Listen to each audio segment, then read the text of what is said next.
2014, the then national government actually announced that the 2016 local body elections would run a trial for online voting. But essentially, they ran out of time. The infrastructure checks that were needed to make sure that online voting was safe and secure, and that there were stops in place to make sure people weren't voting on behalf of other people, that there weren't votes being counted that shouldn't be counted.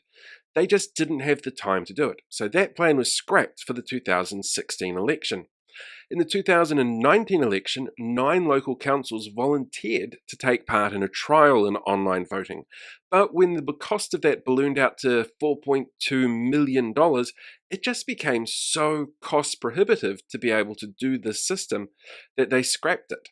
Since then, there hasn't really been talk about what could happen next. The last few years have been completely blown out of the water with things like COVID. But that's also changed the way that we look at how we use the internet and the way that people interact with online information and online democracy.